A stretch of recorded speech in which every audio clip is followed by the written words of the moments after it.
11:50 in Los Angeles. Freeman sends a fly ball to center field. Marshall's going back before the catch strikes me. Freeman has ended it. It's a repeat hero with the last word and a Game 3 classic. Oh, Dodgers slugger Freddie Freeman did it again. His walk-off home run in the 18th inning. Yes, 18th inning gave the Dodgers a 6-5 Game 3 victory after 6 hours, 39 minutes. Remember, Freeman hit a walk-off homer in Game 1 of last year's World Series. He called this moment amazing and crazy, but was also quick to point out his teammate Shohei Ohtani. Freeman said, quote, "I hope we don't lose sight. Our starting pitcher tomorrow got on base 9 times tonight. Just incredible." So let's talk about just how incredible Ohtani was. He reached base, as Freeman mentioned, 9 times in this game. He hit 2 home runs. Shohei started the game going 4 for 4 from the plate and then got walked the next 5 times. In fact, the Blue Jays say that they're going to keep walking him from here on out. And as Freeman mentioned, Ohtani will be the starting pitcher today in Game 4. Ohtani said after the game, quote, "I want to go to sleep as soon as possible so I can get ready."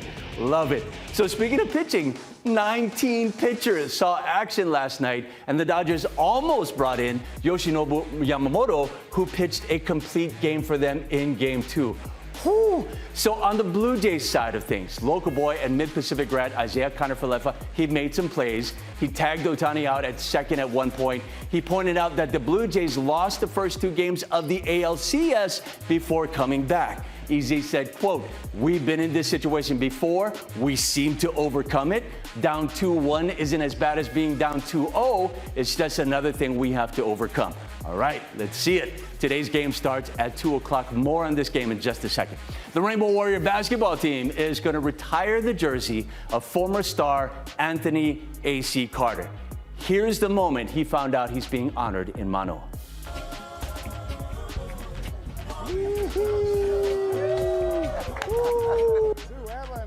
Well deserved. Carter's number 23 jersey will become the second men's basketball uniform to hang inside the Banco Arena at Stan Sheriff Center. Bob Nash's number 23 jersey was the first. UH plans to retire Carter's jersey February 21st during halftime in the game against UC Santa Barbara. Carter played 2 seasons at UH back in the late 90s with a scoring average of nearly 19 points per game. He'd go down, dunk in someone's face, and put his head down and just casually jog back down the court. Then he spent 13 years playing in the NBA and the past 12 years as an NBA coach. One of my favorite players all time. You can now purchase individual tickets for this year's Rainbow Warrior and Rainbow Wahine basketball teams. Season tickets already went on sale earlier, so go visit etickethawaii.com to get yours. The Rainbow Warriors are going to host 19 regular season home games, including 11 straight through November and December. On the women's side, the Wahine are the 2-time defending Big West regular season champs. They're going to host 18 home games during the regular season, starting with a run of 7 consecutive games at the Stan Sheriff Center. The Wahine, by the way, tip off the season November 4th against Portland State. Guy, what a game. I ran out of gas, Steve. You know, we have a time limit on when we got to go to sleep. I mean, oh man, 8:30, I don't know. But I could hear it from the other room and heard my kid cheering when Freddie Freeman hit it. Same thing. So I was at some point, I'm like, I have to go to bed. But I didn't because my son's like, this might be the greatest game of all time. Hey, he was right. Knows? Yeah. He was right. One thing that I wish I had time to mention, 13th inning. Right, the Dodgers had 2 guys on, including Shohei Ohtani. Mm-hmm. The next batter up was Mookie Betts. Right, remember this? Yeah. And the Blue Jays walked Mookie with Freddie Freeman to get coming to up. Freddie. And I remember the announcers going, "Look, why would you do this? One of the most clutch hitters in Major League Baseball is coming up after that." I don't agree with it. Look, at that point, it didn't come back to bite them. But who knows what's at the back of Freeman's head after that?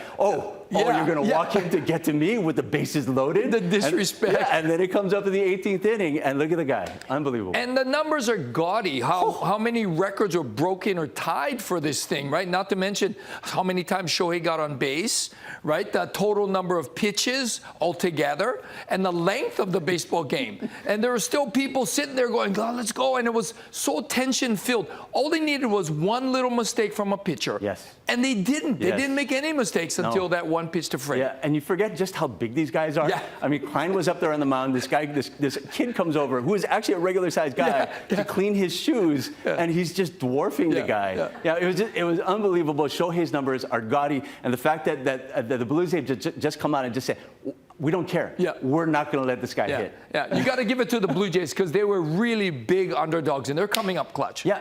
Yep. And again, if you can get past what the emotion of last night, it is just one game. Yeah. So if you can get past that, who knows? Hopefully we still have a series. Yeah, we'll see. We'll see. Grace, over to you. Oh, even I was watching, guys. The fans, too. The fans hung in there.